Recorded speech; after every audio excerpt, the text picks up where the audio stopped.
Olá meus amigos e irmãos, essa é uma mensagem que nos mostra as faces de Cristo, uma mensagem impactante, de um jeito que você nunca ouviu. Escutem até o final. Estamos vivendo nos últimos dias da história nessa terra, fiquemos atentos ao pastor Gabriel. Vejam que bela mensagem para os que aguardam ver a face de Cristo em seu pleno resplendor, e todo o crédito ao pastor Gabriel e à igreja de Botafogo, por tão bela mensagem. Já se inscreva em nosso canal, @Pregadores Adventistas. Nós não temos nenhuma produção artística exata ou uma visualização perfeita do rosto de Jesus. Tudo que nós vemos, sejam nas fotografias, nas redes, enfim, as imagens que nós temos acesso, é apenas uma imaginação do artista, onde, quem sabe, através de algum tipo de pesquisa, ou talvez um achismo, eles vão retratando o rosto de Jesus. Mas nenhuma fotografia de fato vai mostrar a face de Cristo, como ela realmente é. Fazendo uma pesquisa rápida nesse site aí, eu encontrei essa foto. Ela está numa reprodução de uma inteligência artificial, conhecida como Santo Saudário, onde alguns pesquisadores dizem que encontraram o linho, o tecido que cobriu Jesus quando ele desceu da cruz, e a partir desse tecido, eles então fizeram uma reprodução de como seria o rosto de Cristo. Muita imaginação. É claro que é uma imaginação. E outro site, uma revista chamada Raça, me desculpe o termo, colocaram um Jesus negão assim, sabe? Com cabelo diferente, e aí os olhos ali mais escuros, e aí foram pesquisadores israelenses, ingleses, alguns arqueólogos também, para poder tentar retratar a imagem de Jesus, fruto também da imaginação. Essa aqui foi uma inteligência artificial, essa daí foi eu que pedi para fazer. Eu coloquei assim, o retrato do rosto de Cristo. E aí então a inteligência artificial colocou esse Jesus aí. Parece com talvez o do The Chosen, enfim, é um dos mais encontrados, mas você tem um Jesus em termos de retrato para cada um, do seu gosto, do seu jeito. Mas esse daí me chamou a atenção. É um quadro feito por John Sartain. Ele fez esse quadro de Jesus. E esse quadro, ele apareceu numa reprodução na casa dos Kellogg's, da família Kellogg. E quando Ellen White visita essa família, ela olha para a parede, vê esse quadro e ela diz que sim, que esse quadro parecia muito com as visões que ela tinha tido da imagem do rosto de Jesus Cristo. Mas é claro, tudo isso apenas uma imaginação, um retrato não perfeito do rosto do nosso Mestre e Salvador. Mas tem uma coisa que me chamou muito a atenção nessa pesquisa, é que dizem que um romano que coordenava ali toda a região da Judéia, como presidente da Judéia, o nome dele, senador Públio Lentulus, ele envia uma carta ao imperador Tibério César, falando sobre os aspectos morais, as características morais e físicas de Jesus. Eu trouxe um pedacinho dessa carta para a gente poder ler. É claro que ela é uma lenda, também vai ser fruto da imaginação, mas é interessante a gente perceber alguns detalhes aqui. E diz assim a carta desse soldado romano enviado a Tibério César: sabendo que desejas conhecer quando vou narrar, existindo nos nossos tempos um homem ao qual vive atualmente de grandes virtudes, chamado Jesus, que pelo povo é inculcado o profeta da verdade, e os seus discípulos dizem que ele é filho de Deus, criador do céu e da terra e de todas as coisas que nela se acham e nela têm estado. Em verdade, ó César, cada dia se ouvem coisas maravilhosas desse Jesus. Ressuscita os mortos, cura os enfermos, em uma só palavra.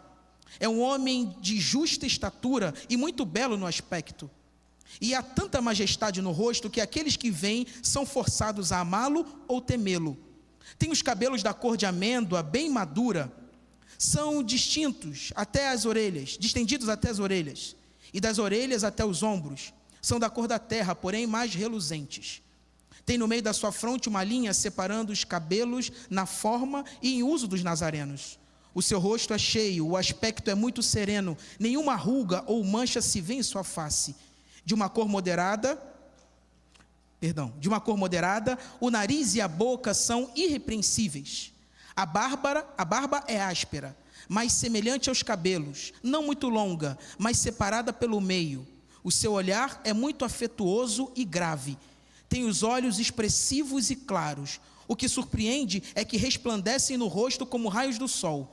Porém, ninguém pode olhar fixo o seu semblante, porque quando resplende, apavora, e quando ameniza, faz chorar, faz-se amar, e é alegre com gravidade.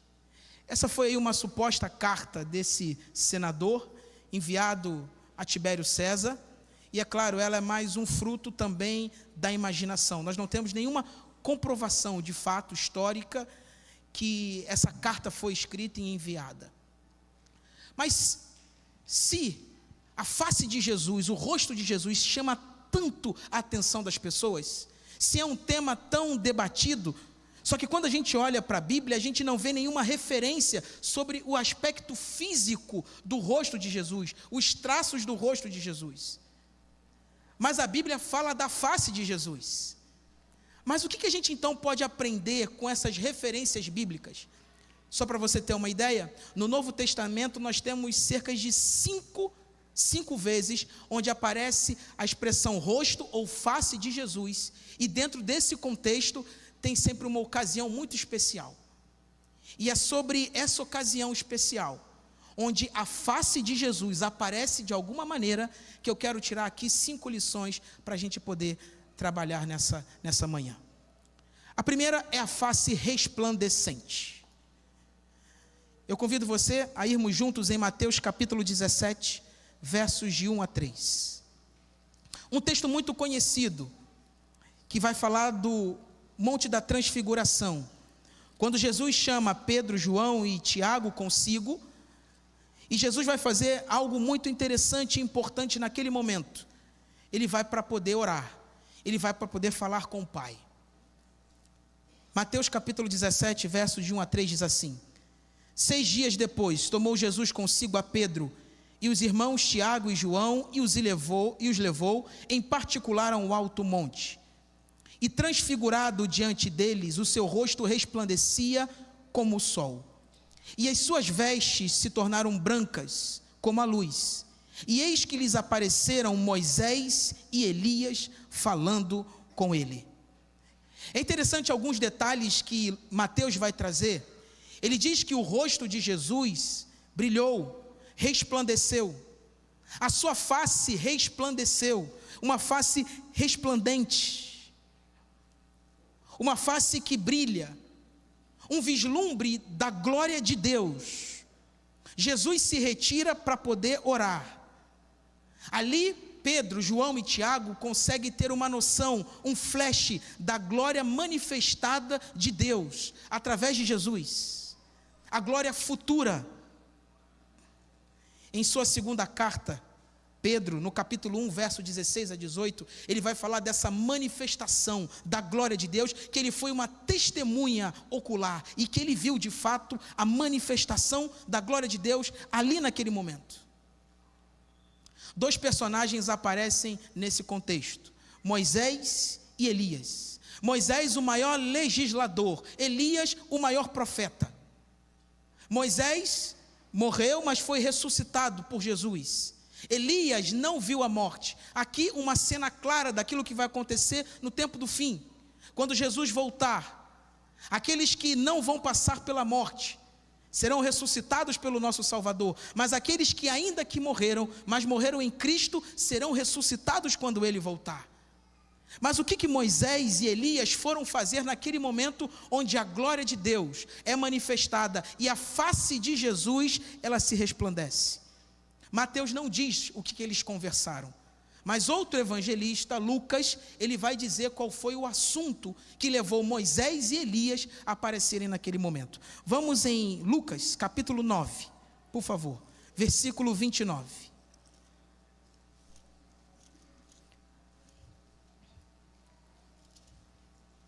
Lucas, capítulo 9. Podemos pegar aqui a partir do verso 29 e 30. Isso. E diz assim, Lucas 9, 29, 30 e 31. E aconteceu que enquanto ele orava, a aparência do seu rosto se transfigurou, e suas vestes resplandeceram de brancura. Eis que dois varões falavam com ele, Moisés e Elias, os quais apareceram em glória e falavam da sua partida, que ele estava para cumprir em Jerusalém. Moisés e Elias aparecem ali e vão falar um assunto importantíssimo para Cristo, a sua partida. A palavra partida no grego significa êxodo.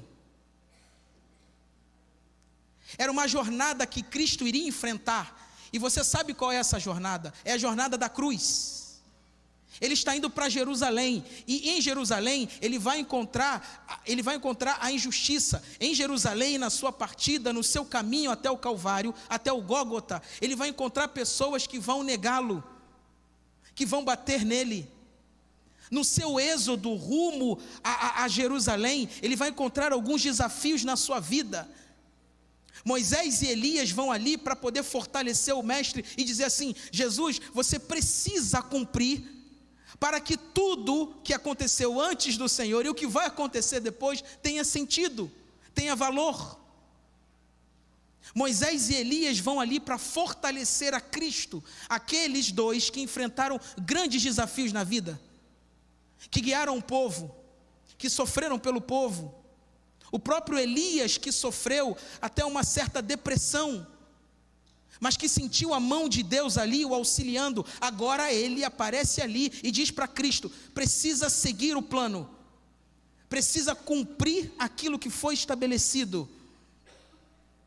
E quando eu penso no êxodo de Cristo, o êxodo de Jesus, que é uma jornada através do desconhecido, eu penso que nós também temos os nossos êxodos.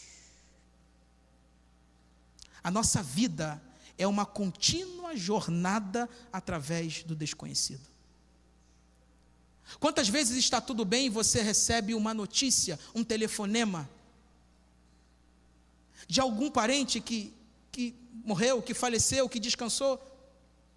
Quantas vezes recebemos talvez ou sabemos de um diagnóstico terrível, uma doença infeliz? A luta constante contra algo que talvez você ainda não conseguiu vencer. A traição que talvez a gente confiou em algumas pessoas e de repente essa confiança é traída, é desfeita. A morte de um sonho. Esses são os êxodos que nós enfrentamos na nossa vida, e Cristo estava na jornada também enfrentando o seu êxodo. O Salvador do mundo seria rejeitado, o Salvador do mundo não seria compreendido. Nos nossos êxodos, muitas vezes, nós recebemos golpes, somos colocados frente a frente com as nossas fraquezas e com as nossas finitudes. Mas o que a face resplandecente de Jesus nos ensina? Duas coisas. A face resplandecente de Jesus é um convite à oração e à coragem para prosseguir. Mais do que o aspecto físico, é a lição que essa face ela vai nos ensinar. Jesus se retira para a sala de oração. Ele nos convoca para o refúgio da prece, para a devoção, para a dependência. Jesus aqui no Monte da Transfiguração nos chama para a coragem, para receber poder do alto, para enfrentar a jornada através do desconhecido. Nós estamos iniciando um ano, e a gente vai fazendo alguns votos, algumas promessas, alguns compromissos, vamos firmando alguns compromissos na nossa jornada, mas eu quero dizer para você, nessa sua jornada, na nossa jornada, em busca, através do desconhecido, que você busque a face resplandecente de Cristo, e essa face vai convidar você para a oração e para a coragem, para a devoção pessoal, para o encontro pessoal com Ele. Quando ele sobe, encontra o Pai, a face dele resplandece e ele desce cheio de poder para poder enfrentar aquilo que ele nem sabia como seria. Não deu uma de super-herói. Antes de enfrentar o desconhecido, faça uma visita constante à sala da audiência de Deus, através da oração, e tenha coragem para poder prosseguir. Jesus avança, ele segue o seu caminho, porque ele sabe que Deus estava com ele. Na decisão rumo ao desconhecido, se apegue em oração e ouça Deus falar.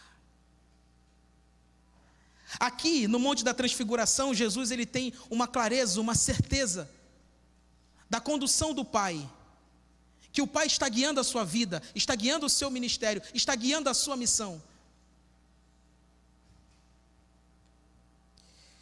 Precisamos nos refugiar na sala da audiência de Deus. A face resplandecente de Jesus é uma convocação para uma vida de comunhão. Hoje é o 11º dia do ano. E Jesus chama você para uma vida de comunhão, para uma vida de oração. Não são orações distantes, não são orações que oscilam, é uma vida de oração. É o tempo todo em oração, é o tempo todo em comunhão. É aí que nós somos transformados. Isso aconteceu com o nosso mestre. Essa é a lição da primeira face, a face resplandecente de Cristo. Mas tem uma segunda face, a face determinada de Jesus. Lucas capítulo 9, versículo 51.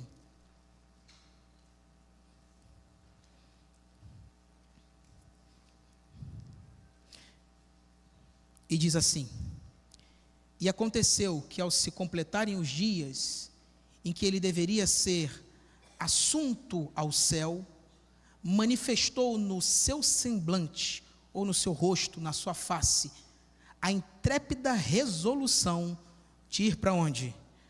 Para Jerusalém. As pessoas olhavam no rosto de Cristo e falavam assim: ele tem um objetivo, ele tem um foco, ele está determinado a fazer algo, ele está indo para Jerusalém, e em Jerusalém ele iria encontrar a cruz.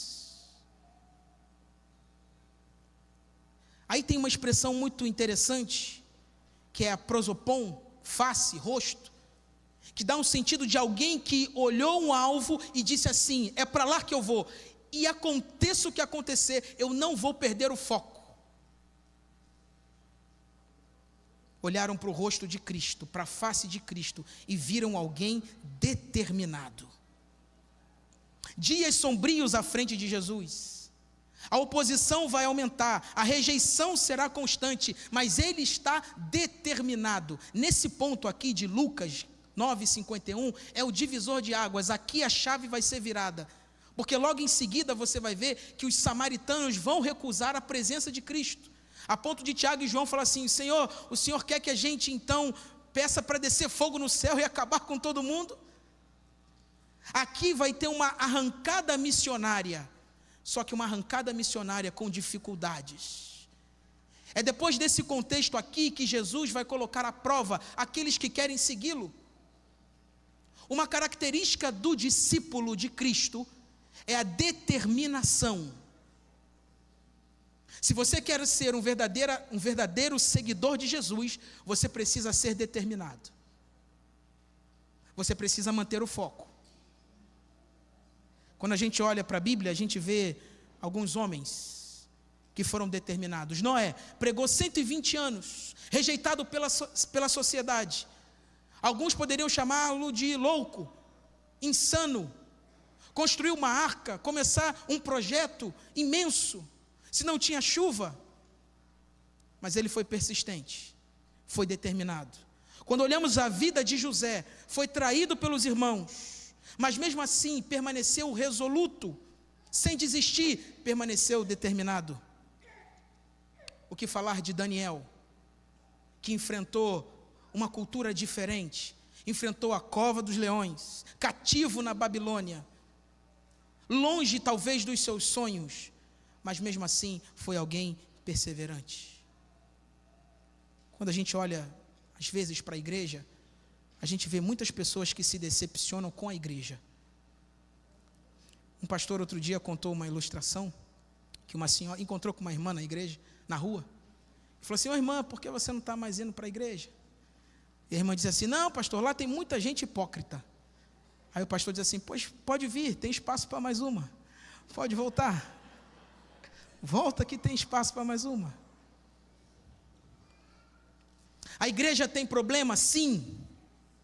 A igreja enfrenta dificuldades? Sim. Mas me diga, a igreja é formada por quem? Por pessoas. Muitas vezes os problemas da igreja são os nossos milindres, são as nossas vontades. Muitas vezes é a nossa falta de maturidade, de crescimento. E ficamos decepcionados com A, com B, com C, e decidimos abandonar a Cristo, abandonar a igreja. O que é isso? Eu me lembro de uma vez que o pastor Amin Rodô estava pregando aqui em Botafogo, eu vim ver o culto, e palavras dele, tá? Ele disse assim: a igreja às vezes parece um orfanato. Não sei quantos lembram disso. Cheio de crianças mimadas, que por qualquer coisa começam a gritar e se desesperar.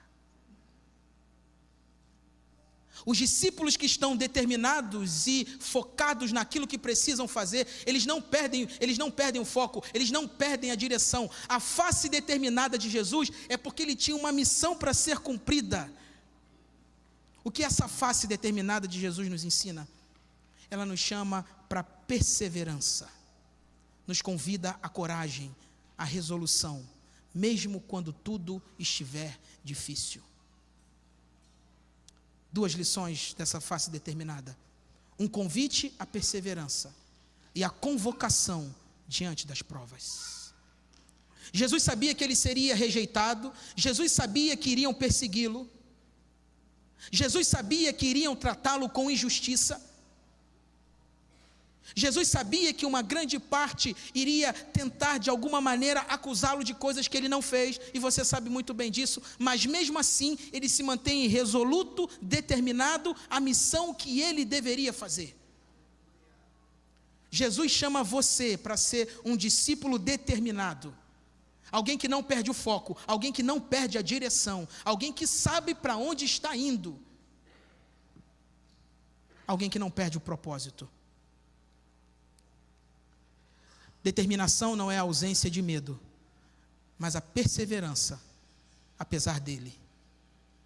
Não é que a gente não vai ter medo de enfrentar o desconhecido, mas quando eu estou determinado, eu tenho a certeza de que Deus está comigo, e aí eu persevero, eu vou até o final, para poder cumprir a vontade de Deus. Que esse ano a determinação faça parte da sua vida, em nome de Jesus. Que não sejamos aqueles que começam coisas e não terminam as coisas, que abandonam os projetos no meio do caminho, que abandonam o discipulado no meio do caminho, que abandonam o chamado no meio do caminho. Que você seja determinado até o fim, até que o nosso Senhor Jesus volte. A face determinada, a face resplandecente de Jesus nos convida à oração. A face determinada de Jesus nos convida à coragem. Terceira face, a face manchada de Jesus. Mateus 26, verso 39.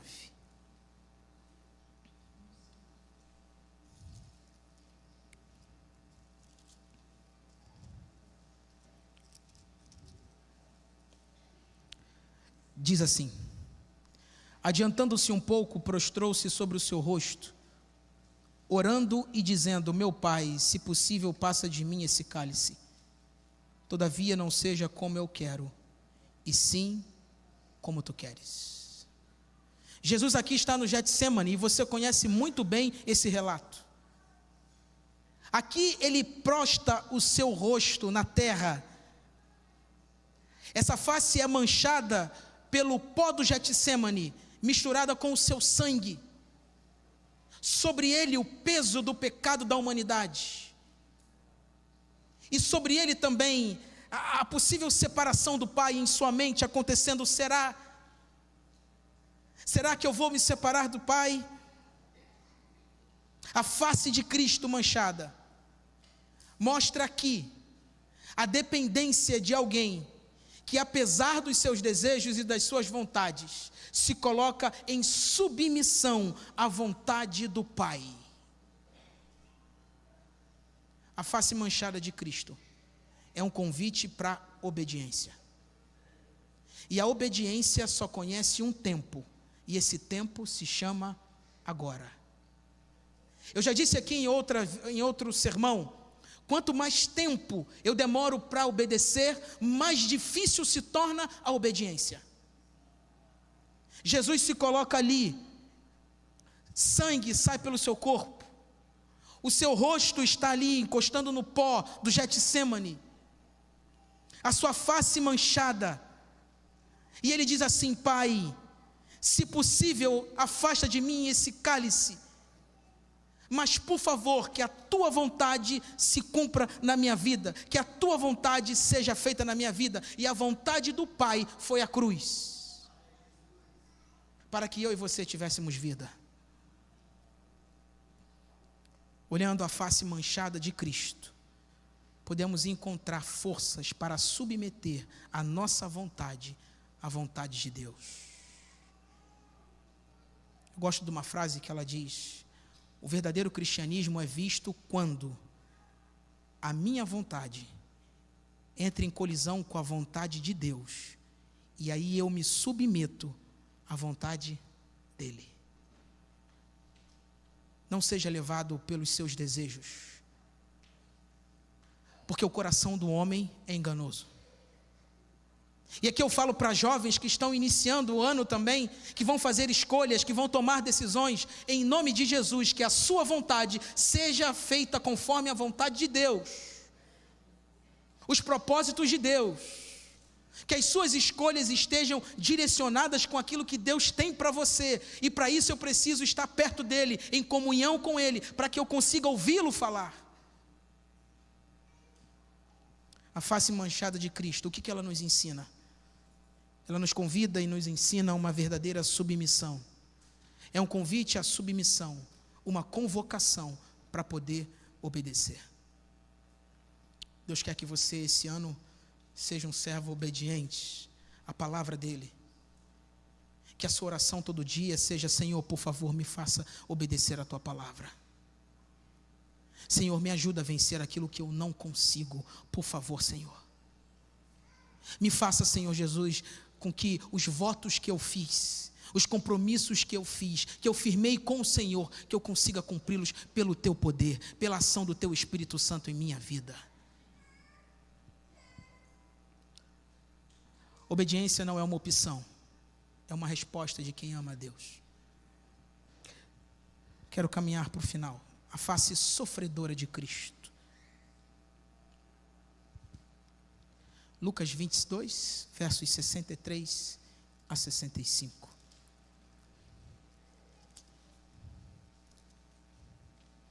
E diz assim: